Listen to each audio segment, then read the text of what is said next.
हरे भरे जंगल के बीच चंद्रमा अपनी हल्की रोशनी बिखेर रहा था। हवा में फूलों की खुशबू थी और दूर एक पहाड़ी पर माता अंजना ध्यानमग्न बैठी थीं।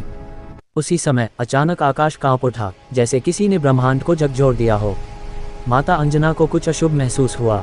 उन्होंने आंखें खोलीं, पर तभी धड़ाम, उनके पास बिजली की तरह एक दिव्य प्राणी प्रकट हुआ, कालदूत, यमलोक का संदेशवाहक। वह कठोर स्वर में बोला, अंजना, तुम्हारा समय पूरा हो चुका है, यमराज तुम्हें बुला रहे हैं। माता अंजना मुस्कुराईं, यदि यह ईश्वर की इच्छा है तो मैं तैयार हूँ। धीरे धीरे उनका देह प्रकाश में बदलने लगा और अगले ही क्षण वे अदृश्य हो गईं।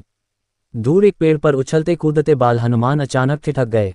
उनके हृदय में तीव्र दर्द उठा, जैसे किसी ने उन्हें भीतर से फाड़ दिया हो। उनकी आंखें लाल होने लगीं।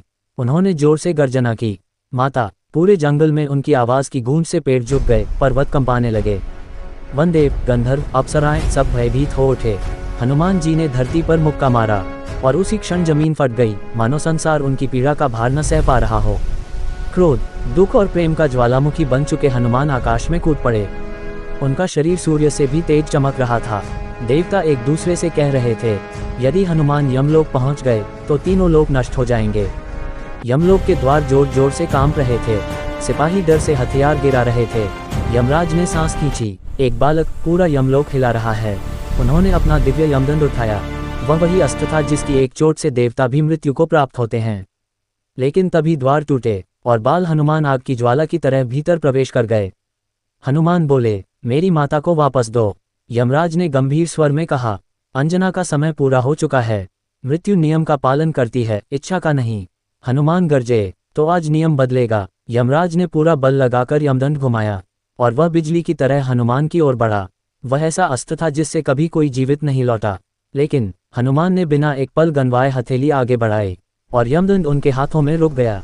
पूरे यमलोक में सन्नाटा। यमराज की आंखें फैल गईं। हनुमान ने दंड तोड़ दिया। धड़ाम, दिव्य चमक की बारिश होने लगी। यमराज पहली बार किसी बालक के सामने झुक गए। इंद्रदेव ने रास्ता रोकने की कोशिश की। वत्स, यमराज से लड़ना उचित नहीं। हनुमान जी ने उन्हें देखा भी नहीं। सिर्फ एक गर्जना, मेरी माता मुझे लौटा दो।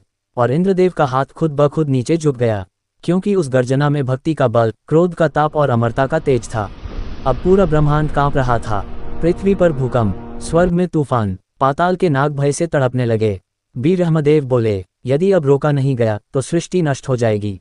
विष्णु बोले, ये क्रोध नहीं, भक्ति है। भगवान शिव शांत स्वर में बोले, ये वही मेरा बालक है जो प्रेम के लिए संहार कर सकता है। तीनों देवता एक साथ यमलोक में उतरे। त्रिदेव प्रकट हुए तो पूरा यमलोक प्रकाश से भर गया। हनुमान ने फोल्डेड हैंड्स में सिर झुका दिया, प्रभुओं, मुझे मेरी माता चाहिए, बस। शिव बोले, वत्स, तुम्हारी भक्ति ने मृत्यु को भी बांध लिया है। विष्णु मुस्कुराए, एक पुत्र का प्रेम सृष्टि के नियमों से भी महान है। ब्रह्मदेव बोले, जो प्रेम मृत्यु को हरा दे वह दिव्य है। उन्होंने हाथ उठाया और अचानक आकाश में एक रोशनी उतरी। वह थी माता अंजना।